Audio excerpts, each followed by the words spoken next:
एक व्यक्ति के द्वारा की गई गलती की सजा पूरे खानदान को मिलती है, पीढ़ी से पीढ़ी तक मिलती है, युगों तक मिलती है, सदियों तक मिलती है। वो गुनाह, वो अपराध, वो कूटनीति है ना, जो छिपकर बच्चे अपनी माँ से या अपने पिता से, अपने घर परिवार से, अपने संग और समाज से छिप कर करते हैं ना, उसमें एक दिन खुद ही उलझ जाएंगे। जय मसीह की। आइए एक छोटी प्रार्थना के साथ हम आज की आराधना स्टार्ट करते हैं।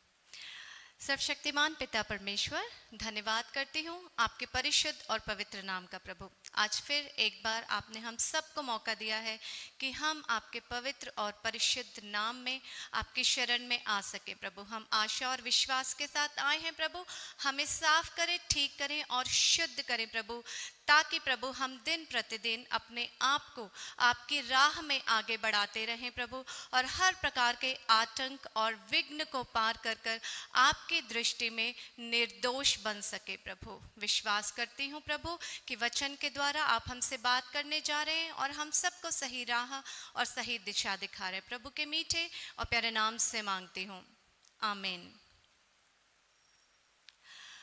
इससे पहले हमने इस विषय पर बात करी थी, नायक और नालायक।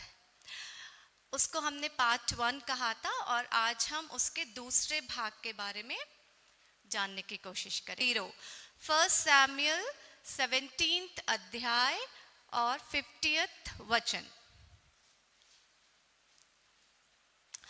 यूं दाऊद ने पलिश्ती पर गोफन और एक ही पत्थर के द्वारा प्रबल होकर उसे मार डाला, परंतु दाऊद के हाथ में तलवार न थी।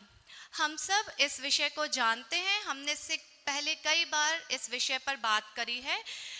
गोलियात का विषय है ये। दाऊद ने जिस तरह गोलियात को मारा था, कैसे मारा था? गोफन यानी गुलेल के द्वारा एक ही पत्थर से उसने इतने बड़े गोलियात को नीचे गिरा दिया था, है ना।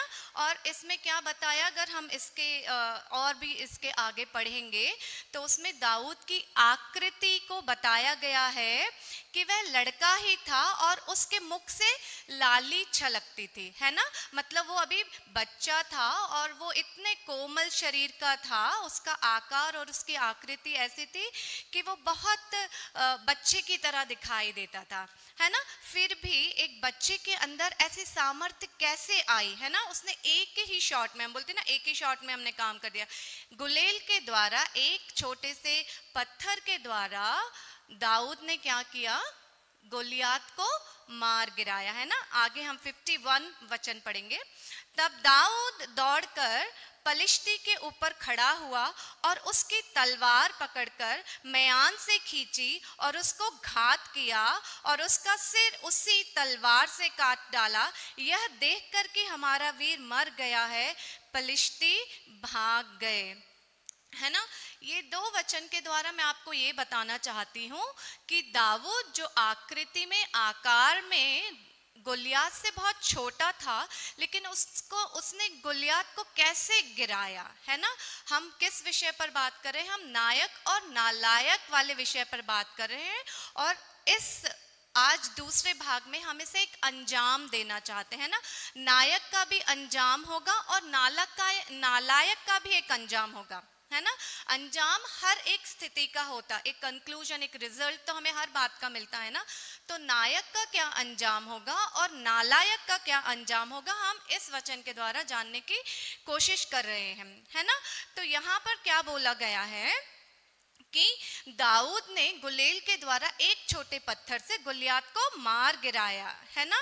और जाकर, क्योंकि दाऊद के पास किसी भी प्रकार की तलवार या दूसरा कोई औजार नहीं था, तो जैसे ही गोलियात गिरा, ये दौड़ कर गया और उसी की तलवार, गोलियात की ही तलवार लेकर उस तलवार से उसका सर काट डाला, है ना। उसका सर काट डाला। देखिए, मतलब गोलियात अपने पास तलवार लेकर आया था।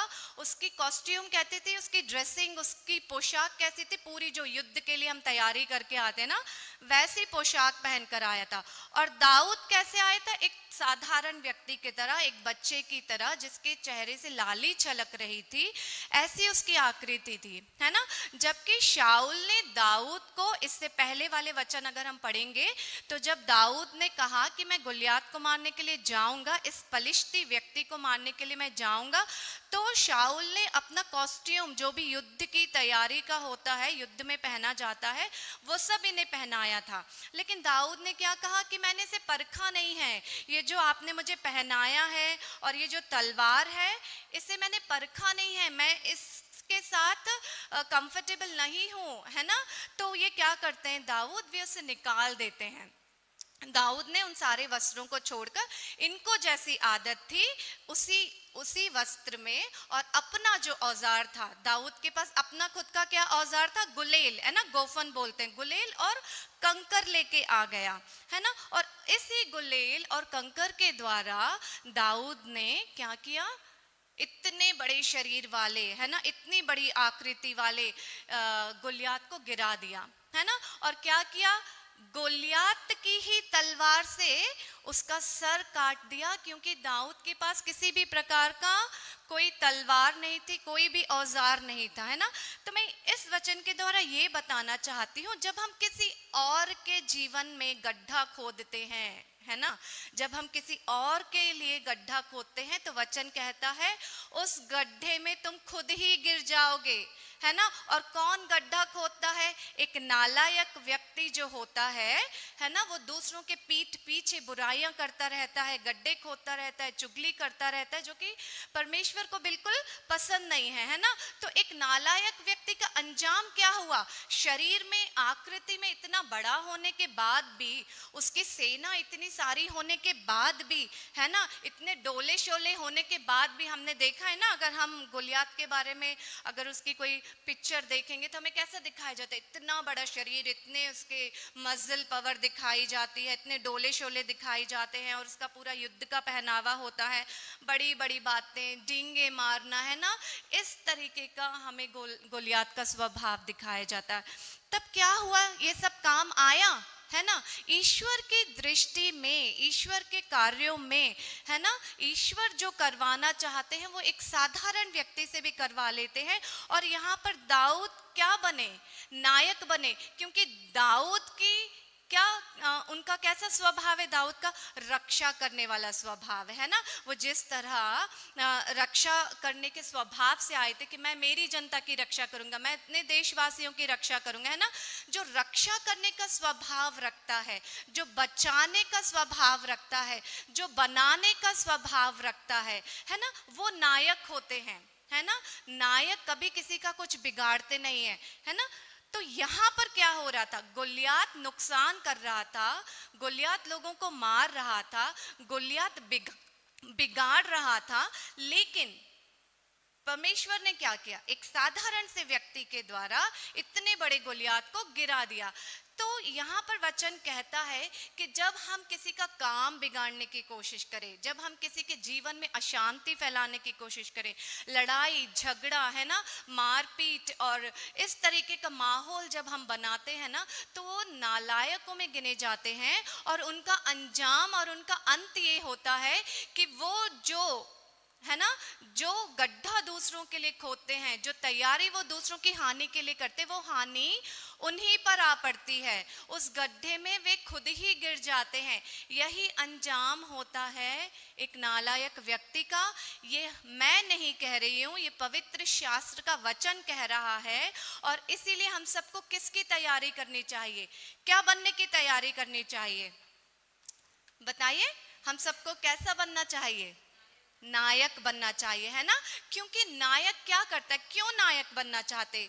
क्योंकि हमें रक्षा करनी है, हमें बचाना है अपने आप को, अपने परिवार को, अपने लोगों को, अपने देश को, अपने समाज को। और ये नायक ही कर सकता है। हमें गोलियात जैसा स्वभाव नहीं करना, हमें किसी पर आक्रमण नहीं करना है, किसी के अंदर दोष नहीं ढूंढना है, हमें है ना किसी को मारना नहीं है, हमें अपनी ताकत नहीं दिखानी है ना। हमें शारीरिक ताकत से क्या करना है, हम कितने भी लंबे चौड़े हों, कितने भी बड़े हों, है ना, हमारी कितनी भी मसल पावर हो, हम कितने भी इंटेलिजेंट हो, हम दिमाग से क्यों ना कितने ज्ञानी हो, लेकिन फिर भी ये सारी चीजें परमेश्वर के शरण में काम नहीं आती। परमेश्वर के शरण में काम आती है तो सिर्फ अच्छा मन, अच्छा स्वभाव, अच्छे कार्य, है ना, जो किसी की सहायता करे, किसी का घर बनाए, बसाए, उगाए, है ना, फूलना फलना, ये चीजें परमेश्वर देते हैं, है ना। तो हमने लास्ट टाइम पढ़ा था ना, वचन के अनुसार कैसे होना चाहिए, हमें नायक बनना चाहिए, नालायक नहीं बनना चाहिए।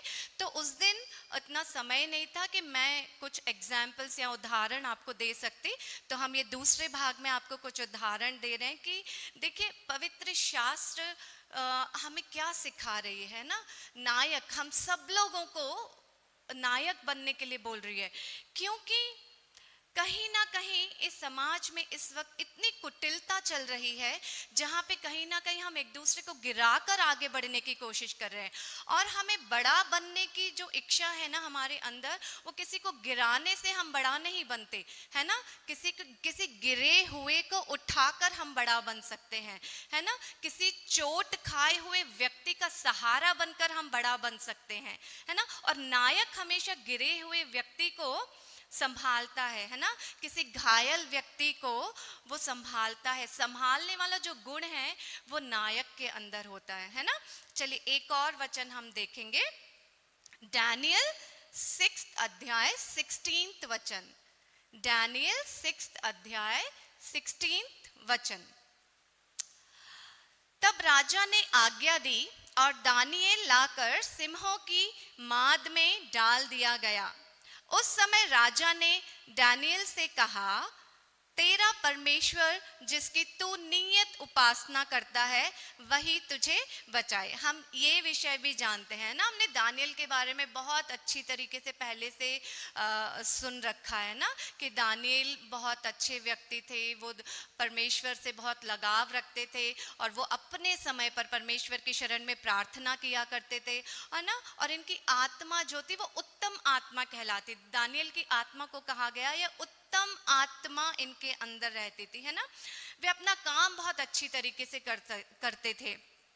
तो ये अध्यक्ष और अधिपति और जो राज्य का कार्य संभालते थे उस समय, उन्हें क्या थी, उन्हें चिढ़ थी दानियेल के विरुद्ध उनके कार्य थे, क्योंकि दानियेल अपना काम इतने अच्छे तरीके से करते थे और वो राजा की दृष्टि में क्या हमेशा मतलब सफल हो जाते थे। राजा का जो कार्य था वो बखूबी से निभाते थे, बहुत अच्छी तरीके से वे अपना काम करते हुए जाते थे और हमेशा राजा दानियेल के द्वारा इम्प्रेस हो जाते थे, प्रसन्न हो जाते थे। ये लोग जो थे अध्यक्ष और वहां के अधिपति, ये लोग क्या करते थे, ये चिढ़ जाते थे, है ना। जब हम कोई अच्छा काम नहीं कर सके या हमारे अंदर कोई कमी होती है तो हम किससे चिढ़ जाते हैं, जो हमसे बेहतर काम करता है ना। हमसे बेहतर अगर किसी ने परफॉर्म कर लिया, हमसे अच्छा किसी ने अगर काम कर लिया, हमसे अच्छा अगर कोई है अपने व्यक्तिगत जीवन में, तो हम उससे चिढ़ने लगते हैं और उसके विरुद्ध बातें करने लगते हैं, उसके विरुद्ध बातें फैलाने लगते हैं और उसकी अच्छाई को हम खराब करने की कोशिश करते हैं।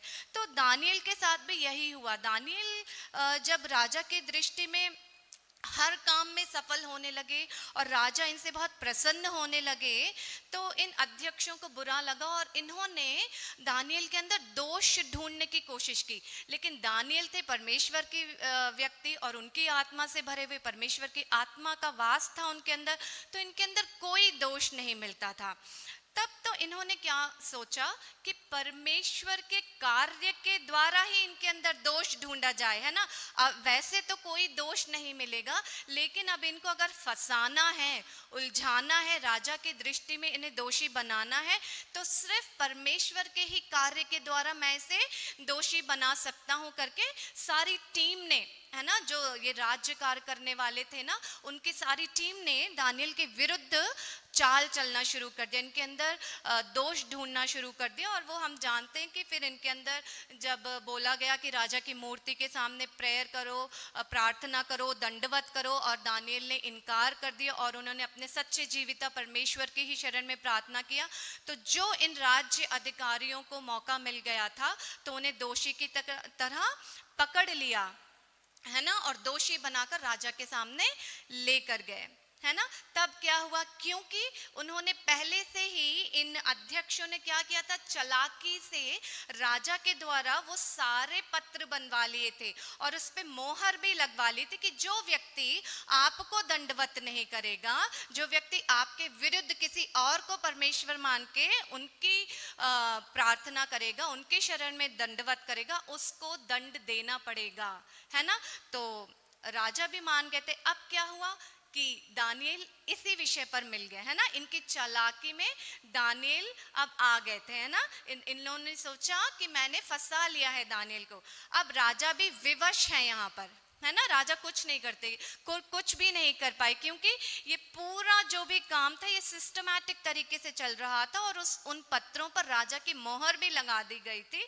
तो अब जब दानियल पकड़े गए, है ना, तो राजा भी विवश होकर उन्होंने क्या किया, 23 वचन पढ़ेंगे हम, दानियल 6 अध्याय 16 वचन के बाद हम 23 पढ़ेंगे।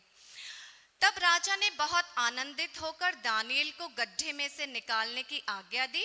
सो दानियल गड्ढे में से निकाला गया और उस पर हानि का कोई चिन्ह न पाया गया, क्योंकि वह अपने परमेश्वर पर विश्वास रखता था, है ना। जब राजा ने आज्ञा दे दी और ये सब काम हो गया, दानियल को सिंहों के मांद में डाल दिया गया, सिंहों के बीच उन्होंने पूरी रात गुजारी और राजा ने विश किया, उन्होंने ईश्वर से मांगा, मन्नत मांगी कि अगर, है ना, दानियल का विश्वास सच्चा है तो दानियल की कोई हानि नहीं होनी चाहिए, क्योंकि राजा भी सच्चाई को जानते थे और वो दानियल पर विश्वास करते थे और दानियल को बहुत पसंद करते थे। तो वो सुबह जल्दी उठे और वे गए और उन्होंने वहाँ सिंहों की मांद के पास जाकर आवाज लगाई दानियल को। तो वहाँ से दानियल की आवाज सुनकर राजा बहुत आनंदित हुए और उन्होंने जल्दी से आज्ञा दी कि दानियल को बाहर निकाला जाए, है ना। बाहर निकालकर उसे चेक किया गया। ऐसे कैसे हो सकता है कि अगर किसी को रात भर सिंहों के बीच में रहना पड़ा, भूखे सिंह, है ना, जो सिंह भूखे थे उस मांद के अंदर, उस गुफा के अंदर, है ना, जिसके अंदर दानियल ने सारी रात गुजारी और इनके ऊपर एक भी खरोच तक नहीं है। ऐसा कैसे हो सकता है? ये तो बहुत विचित्र बात है, ये तो अद्भुत बात है कि दानियल के ऊपर एक भी निशान नहीं है। उन्हें परखा गया, उन्हें जांचा गया और उस पर हानि का कोई चिन्ह ही नहीं पाया गया, है ना। तो ये होता है विश्वास का कार्य, है ना। दानियल ने परमेश्वर की दृष्टि में अपने हर कार्य को विश्वास से निभाया था।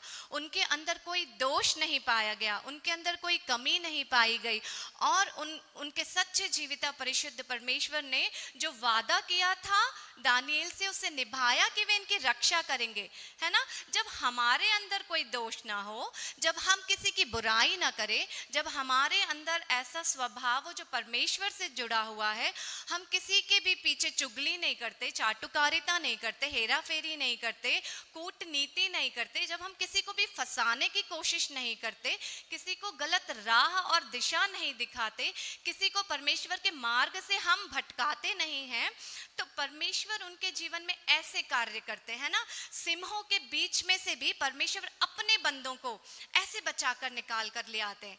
ये भी पवित्र शास्त्र के वचन बोल रहे हैं ना, हम मनुष्य नहीं बात कर रहे। पवित्र शास्त्र का वचन यानी इतिहास बता रहा है परमेश्वर के उन कार्यों की गवाही पर हम आज बात कर रहे हैं जो साक्षात रूप से घटी है। तो हमें कितना विश्वास करना चाहिए और कितना अपने स्वभाव में अपने आप को सही करना चाहिए, है ना। हमारे स्वभाव के हिसाब से ही हमारा न्याय चुकाया जाएगा, है ना। जैसा स्वभाव हम रखेंगे वैसा ही हमारा हिसाब चुकाया जाएगा, है ना। जब हमारे अंदर कोई बुराई नहीं है, कोई कमी नहीं है, कोई गलती नहीं है, कोई दोष नहीं है, जैसा कि दानियल के अंदर नहीं था, तो परमेश्वर ने उस गुफा में, है ना, उन शेरों के बीच भी दानियल को सुरक्षित रखा। और यह देखकर राजा बहुत आनंदित हुए और दानियल को बाहर निकाला। और उसके बाद क्या हुआ हम देखते हैं, 24 वचन पढ़ेंगे। और राजा ने आज्ञा दी कि जिन पुरुषों ने दानियल की चुगली खाई थी वे अपने अपने लड़के वालों और स्त्रियों समेत लाकर सिंहों के गड्ढे में डाल दिए जाएं। और वे गड्ढे की पेंदी तक भी ना पहुंचे कि सिंहों ने उन पर झपट कर सब हड्डियों समेत उनको चबा लिया। है ना, अभी ये यहाँ पर कौन सा ग्रुप आ गया है? 24 वचन में नालायक वर्ग आ गया है, नालायक व्यक्ति आ गया, नालायक लोग आ गए यहाँ पर। इन्होंने क्या किया? फंसाने की कोशिश करी। इनका स्वभाव कैसा है? फंसाना है, चिढ़ना है, नफरत करना है, द्वेष करना है, अच्छी चीजों को सीखना नहीं है। अगर ये जो अध्यक्ष और अधिपति थे जो दानियल से चिढ़ रखते थे, दानियल के विरुद्ध में युक्ति बना रहे थे, अगर ये सोचते एक मिनट के लिए कि ऐसा क्या है दानियल के अंदर जो राजा हमेशा उनसे प्रसन्न रहते हैं, ऐसा क्या है दानियल के अंदर जो वो हमेशा सफल रहते हैं, कुछ तो अच्छा गुण होगा ना, कुछ तो उनके अंदर प्रभाव होगा ना, कुछ तो ऐसी शक्ति होगी ना जो दानियल हमेशा अच्छे ही कार्य कर पाते हैं। है ना, जो टास्क उन्हें दिया जाता है वो कैसे भली भांति निभा पाते हैं, कुछ तो होगा। है ना, वो एक साधारण व्यक्ति की तरह नहीं है दानियल, है ना, वो अभिषिक्त हैं। है ना, परमेश्वर के द्वारा दानियल अभिषिक्त हैं। ये पहचानने की कोशिश नहीं करी किसने? नालायक वर्ग ने ये समझने की कोशिश नहीं की।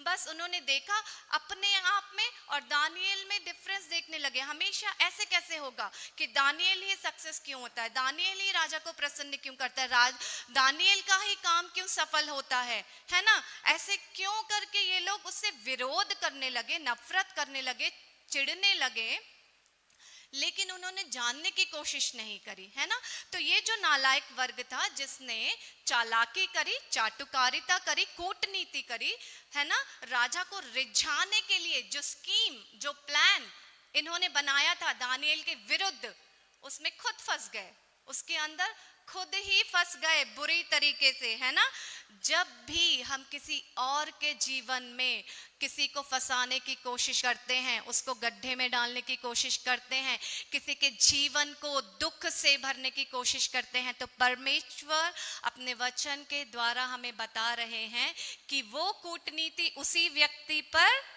डाल दी जाएगी, उस गड्ढे में उसे खुद ही डाल दिया जाएगा, वो खुद अपनी चाल में फंस जाएगा।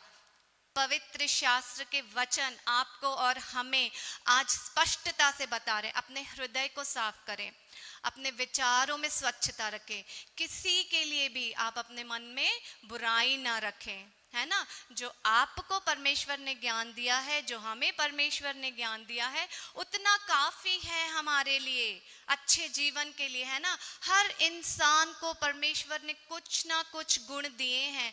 हम किसी से चिढ़कर, जलन रखकर, उसके विरुद्ध अगर कोई गलत कूटनीति करेंगे, गलत युक्ति करेंगे, बुराई करने की कोशिश करेंगे, है ना, किसी और के जीवन में बिगाड़ने की कोशिश करेंगे, तब वो सारी युक्तियां जो हम अपने दिल में, दिमाग में, सोच में बना लेते हैं ना, वो हम पर ही आ पड़ती है ना। तो परमेश्वर यहाँ पे बता रहे, जो चाल इन अध्यक्षों ने चली थी ना, वो ऐसे ही खाली नहीं गया।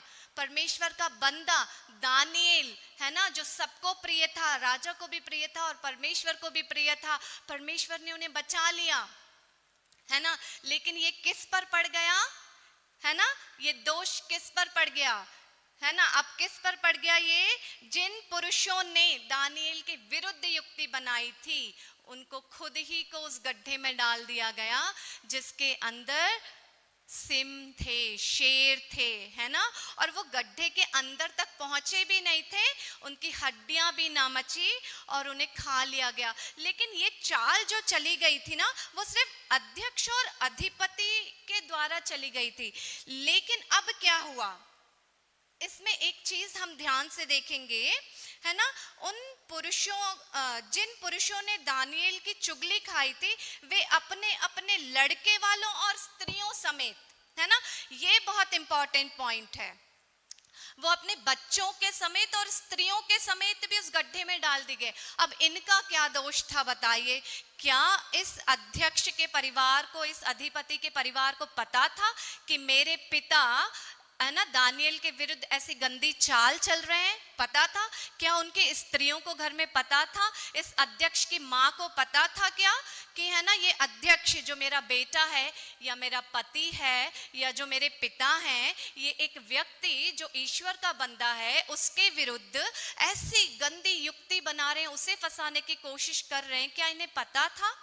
है ना, पता था या नहीं पता था? लेकिन यहाँ पर ये मैं बताना चाहती हूँ, जब हमारे घर का कोई बंदा होता है और वो गलत काम कर रहा होता है ना, एक माँ को अपने बच्चे को सही बात सिखाने की जरूरत है। नहीं तो वो गुनाह, वो अपराध, वो कूटनीति है ना जो छिपकर बच्चे अपनी माँ से या अपने पिता से, अपने घर परिवार से, अपने संग और समाज से छिप कर करते हैं ना, उसमें एक दिन खुद ही उलझ जाएंगे, खुद ही फंस जाएंगे और वो ऐसी विपत्ति इन पर खुद ही आ पड़ेगी जिसमें ये नष्ट हो जाएंगे, है ना। अगर किसी का पति है ना ऐसी बुराइयां करता है, दूसरे व्यक्ति के जीवन में दुख भरता है, दूसरे व्यक्तियों को गलत रास्ता दिखाता है ना, और घर में पत्नी को पता है कि मेरा पति ऐसे ऐसे गलत काम करता है और वो इस डर से कि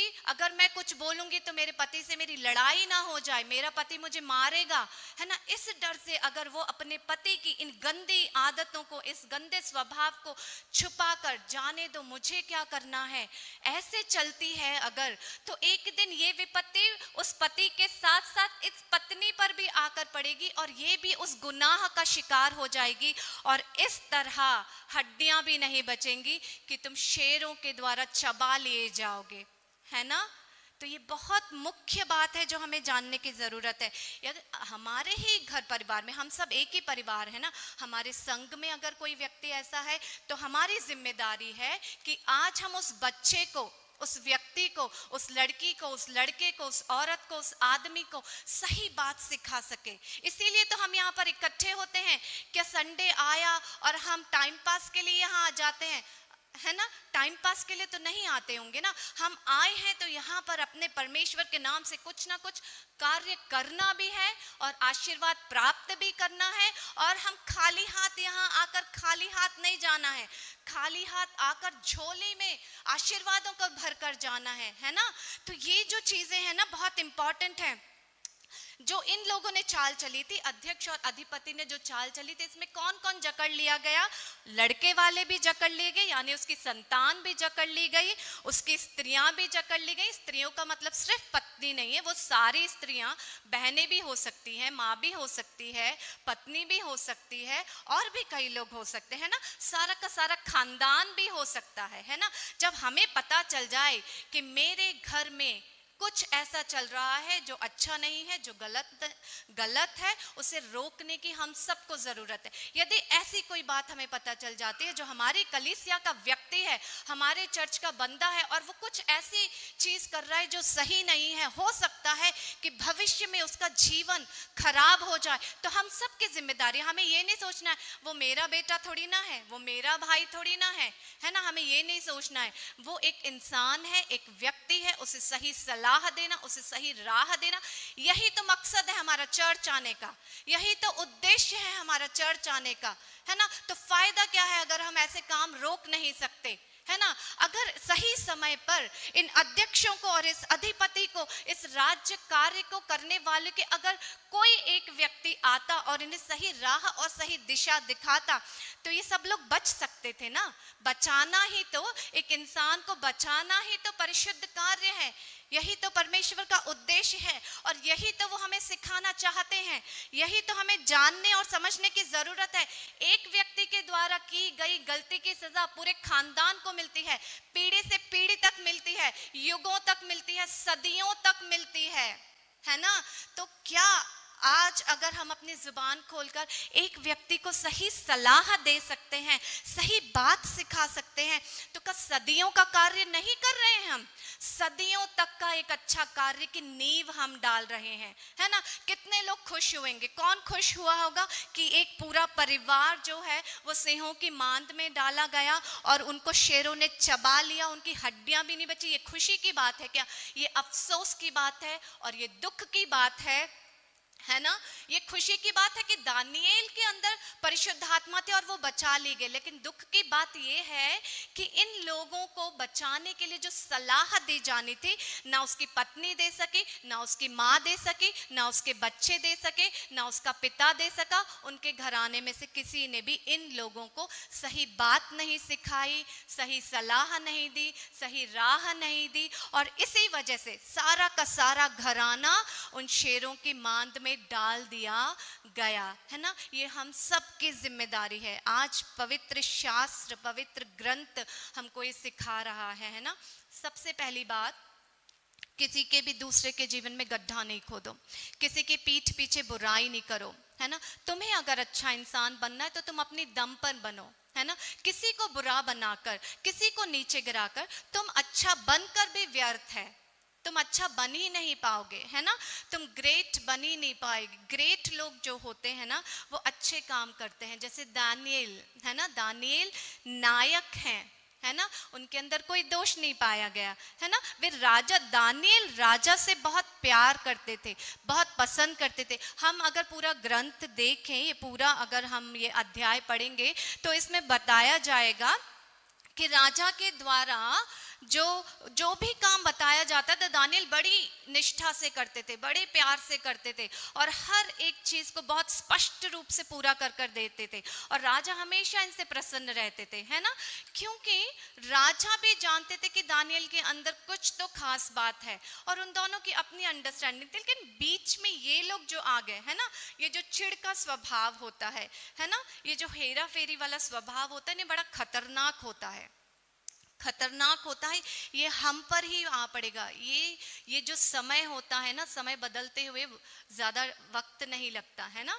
बहुत जल्दी से पलट जाता है समय, है ना? तो ये जो बुरी युक्तियां हम बनाते रहते हैं ना, ये बुरी चालें जो हम चलते रहते हैं ना दूसरों के, जी हम सोचते हैं कि अरे यार मैं तो बहुत अच्छा हूँ, है ना, मैंने तो चाल चल दी, अब देखो एक शॉर्ट टाइम के लिए तुम्हारा फायदा हो सकता है ना? लेकिन आगे चलकर वही चाल जब तुम पर पड़ जाती है ना, तो बहुत बड़ा नुकसान हो जाता है और हम अपने सारे आशीर्वादों को खो बैठते हैं, हम अपना सारा जीवन खो बैठते हैं, हम अपने साथ अपने घर वालों का भी नुकसान कर देते हैं, हम अपने समाज का भी नुकसान कर देते हैं, है ना? हम हर जगह उस बुरी बात को फैला देते हैं और एक जैसे वायरस सबको खा जाता है ना, ये बुरी युक्तियां उसी तरीके से वायरस की तरह समाज को खराब कर देती है, दुनिया को खराब कर देती है ना, तबाह कर देती है। तो ऐसा स्वभाव जो तबाह करता हो, बर्बाद करता हो, किसी के जीवन में अशांति फैलाता हो, है ना, किसी के जीवन में आंसू भरता हो, किसी को दुख देता हो, तकलीफ देता हो, हानि करता हो, ये सारा स्वभाव किसके अंडर में आ जाता है? नालायक के अंडर में। नालायक लोग जो होते हैं ना, ये लोग कौन होते हैं? जो बुराई करते हैं, नुकसान करते हैं। और नालायकों का जो अंजाम है ना, हमने क्या बोला कि हम एक अंजाम के बारे में जान रहे हैं। नायक का क्या अंजाम होगा और नालायक का क्या अंजाम होगा? नालायक का अंजाम ये होगा कि वो उखाड़ दिया जाएगा, है ना, वो खत्म कर दिया जाएगा, वो उजाड़ हो जाएगा, वो नष्ट हो जाएगा, उसका अंत हो जाएगा और बहुत ही भयानक तरीके से उसका अंत हो जाएगा, है ना? हमने दो विषय देखे, हमने यहाँ पर दो व्यक्तियों को देखा, है ना? एक गुलियात जो खुद की ही तलवार के द्वारा मारा गया, उसी की तलवार से एक बच्चे ने, है ना, एक कोमल स्वभाव वाले व्यक्ति ने उसी की तलवार से उसी की गर्दन काट दी। और यहाँ पर हमने क्या देखा कि इन लोगों ने जो चाल चली थी दानियल के विरुद्ध, वो चाल इन्हीं पर वापस पड़ गई और ये खुद सिंहों की मांद में डाले गए। ना केवल ये अकेले बल्कि अपने पूरे घराने समेत पूरी टीम के साथ इनको सिंहों की मांद में डाला गया। और वो युक्ति जो इन्होंने दानियल के विरुद्ध चली थी, इन्हीं पर पूरी हो गई, है ना? तो हमेशा हम बचपन से सुनते हैं ना, हमें बताया जाता है, बड़े लोग हमें अच्छी अच्छी बातें बताते हैं तो हम सुनते नहीं हैं, हम मानते नहीं हैं। लेकिन आज जब हम अंजाम देख रहे हैं तो बहुत ही खतरनाक अंजाम है, बहुत ही बुरा अंजाम है। जब हम सुन रहे हैं तो ही हमें ऐसा लग रहा है ना कि बाप रे क्या हुआ होगा। लेकिन जिसने भुगता होगा ये सब कुछ, जिसके ऊपर घटी होगी, उनकी क्या हालत हुई होगी ना। इसीलिए जब एक बच्चा घर में होता है ना, जब एक व्यक्ति, बच्चा ही नहीं कोई भी इंसान है, जैसे आजकल माएँ बोलती अगर बेटा पैदा हुआ, अरे मेरा बेटा मर्द है ना। बहुत मैंने सुना, ये मेरी सुनी हुई बातें हैं, इसीलिए मैं आपसे शेयर करना चाहती हूँ। अगर लड़का कोई गलती करता है और अगर हम उसकी माँ के पास जाकर कंप्लेंट करेंगे तो उसकी माँ बोलेगी या उसका पिता बोलेगा, उसके भाई बोलेंगे, उसके घर वाले बोलेंगे मर्द है, क्या होगा, मर्द कुछ भी कर सकता है ना। तो ऐसे मर्द नहीं चाहिए। अगर तुमने अपने बेटे को मर्द बना दिया तो उसको ऐसा दर्द मिल जाएगा, है ना। अपने बेटे को इंसान बनाओ, इंसान बनाओ अपने बेटे को, क्योंकि अगर तुमने मर्द बना दिया तो फिर मर्द का दर्द इतना भयानक होगा कि वो सिंहों की मांद में डाला जाएगा, या उसी की तलवार, उसकी ही घिनौनी चाल, वो खुद तुम्हारे कारण, तुम्हारे शब्दों की वजह से तुम अपने ही बेटे को एक ऐसे अंजाम में भेज रही हो, है ना। एक ऐसे अंजाम में भेज रही हो जहां पे उसका जीवन, उसका भविष्य, उसकी खुशियां समाप्त हो जाएंगी और भयानक रूप से।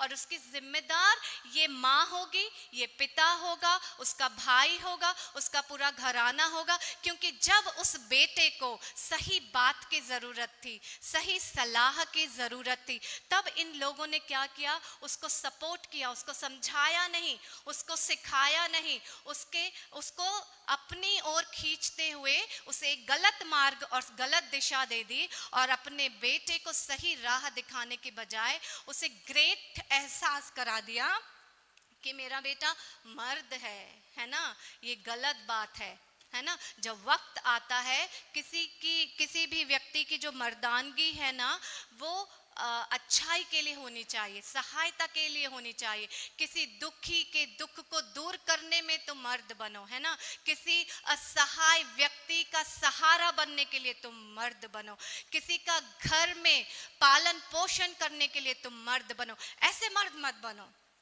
है ना। गुलियात जैसा मर्द मत बनो जिसके डोले शोले हैं, जिम कर ली, एक्सरसाइज कर ली, काजू खा रहे हैं, बादाम खा रहे हैं, दिमाग तो खाली है लेकिन शरीर देखो तो ऐसा कि बस गुलियात याद आ जाए, है ना। तो ऐसा मत बनो, ऐसा मत बनो, ये गलत है, ये नालायक वाले लक्षण है ना। तो ऐसा आदमी मत बनो, ऐसा मर्द बनो, ऐसा इंसान बनो, ऐसा व्यक्ति बनो। तुम सिर्फ मर्द नहीं हो, तुम जीवन हो, तुम रोशनी हो, तुम प्रकाश हो। एक बच्चा जीवन है, प्रकाश है, रोशनी है, भविष्य है ना। समाज का उद्धार करने वाला नायक है। ये भी तो है, ये क्यों नहीं सिखाया उस माँ ने, क्यों नहीं सिखाया इस अध्यक्ष को, इस अधिपति को, उसकी माँ ने, उसकी बीवी ने, उसकी बहन ने, उसकी बेटी ने क्यों नहीं सिखाया कि आप रोशनी भी हो, आप प्रकाश भी हो, आप उजाला भी हो, सिर्फ मर्द नहीं हो, है ना। मर्द मत बनो, और भी बहुत सारी चीजें हैं करने की, है ना। तो ये बातें हमें जानने की और समझने की जरूरत है। नायक अपने आप को कभी ये नहीं कहता कि मैं मर्द हूँ, नायक कहता है मैं रक्षक हूँ, मैं सहायक हूँ, है ना। मैं जीवन रखता हूँ, है ना। मैं अपने लोगों को लेकर आगे बढ़ता हूँ, है ना। अच्छाई की नींव डालता हूँ मैं, ये होता है नायक। और नालायक क्या करता है, बुरी चालें चलता है, पीठ पीछे चुगली करना, है ना। ये सारी जो अवगुण हैं हमारे अंदर, ये हेरा फेरी, चाटुकारिता, चुगली करना, है ना। औरतों के पीछे छिपकर, अपनी माँ के पीछे छिपकर ये समझना कि अरे वाह मेरी माँ का सपोर्ट मुझे मिल गया है, मेरी माँ तो बहुत अच्छी है, मेरी माँ तो मेरी हर एक बुरी बात को दूसरों के सामने सपोर्टिवली खड़ी हो जाती है। जब मेरी माँ का साथ है, जब मेरे पिता का साथ है, मेरे भाइयों का साथ है, तो अब तो मैं तो कुछ भी कर सकता हूँ। और करते करते करते ये होगा एक दिन कि वो सब लोग तो जाएंगे ही, लेकिन तुम अपना जीवन खो दोगे, है ना। ये बच्चा जिसने अपनी माँ को आधार समझा था, अपने पिता को आधार समझा था और परमेश्वर की इच्छा से दूर हो गया था, परमेश्वर की इच्छा के खिलाफ हो गया था, परमेश्वर की इच्छा के विरुद्ध चालें चलने लगा था, ये पूरी तरीके से नष्ट हो जाएगा और ऐसा अंत हो जाएगा जिसकी मिसाल सदियों तक दी जाएगी।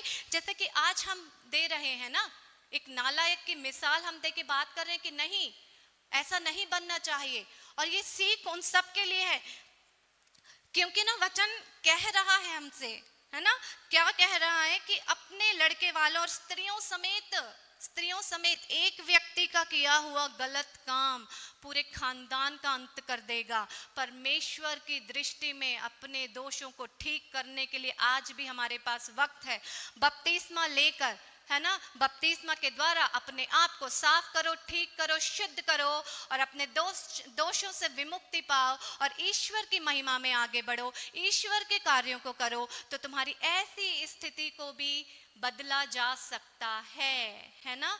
बदलने की कोशिश हमारे मन से होनी चाहिए, हमारे दिल से होनी चाहिए और हमारी आत्मा से होनी चाहिए। हमारे अपने घर के लोगों को ज़रूरत है, हमारे घर में अपने लोगों को ध्यान देने की ज़रूरत है कि हमारे अपने लोग क्या कर रहे हैं, है ना।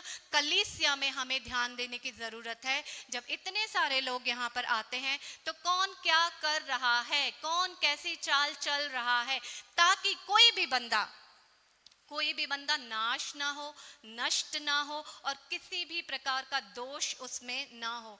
कोई ये मत समझो कि ये मेरा भाई नहीं है, ये मेरा बेटा नहीं है, मुझे क्या करना, मैं चर्च आई, कलीसिया आई, मैं घर गई, मैंने अपना काम किया और बस हो गया मेरा जिम्मेदार, खाओ पियो और मस्त जीवन जियो। ये नहीं है हमारा उद्देश्य, है ना। चीज़ों को ठीक करना बहुत ज़रूरी है और यही आज हमें परमेश्वर इस वचन के द्वारा बता रहे हैं। नालायक नहीं बनना है, नायक बनना है और किसी लायक बनना है, ताकि परमेश्वर की दृष्टि में तुम्हारी आत्मा जो है वो उत्तम आत्मा कहलाए। जय मसीह के इस वचन के लिए मैं दिल से अपने सच्चे जीवित परिशुद्ध परमेश्वर का धन्यवाद करती हूँ और विश्वास करती हूँ कि आज का यह वचन हम सब लोग के लिए एक अच्छी सीख बनेगा। आइए छोटी सी प्रार्थना करें। सर्वशक्तिमान पिता परमेश्वर, आज आपने हमसे बात करी है प्रभु कि हमें नायक बनना है, नालायक नहीं प्रभु, क्योंकि आपने वचन के द्वारा हमें सिखाया है कि जो नालायक होते हैं उनका अंत, उनका अंजाम बहुत बुरा होता है ना। इस बुरे अंजाम से हमें बचाते हुए परमेश्वर अपनी शरण में हमें जगह दे, हमें सही राह और सही दिशा दिखाएं प्रभु। परिशुद्ध शास्त्र के वचनों द्वारा हमें साफ करे, ठीक करे और शुद्ध करे। विश्वास करती हूँ कि आपने हमारी इस छोटी सी प्रार्थना को सुना और स्वीकार किया होगा। प्रभु के मीठे और प्यारे नाम से मांगती हूँ, आमीन।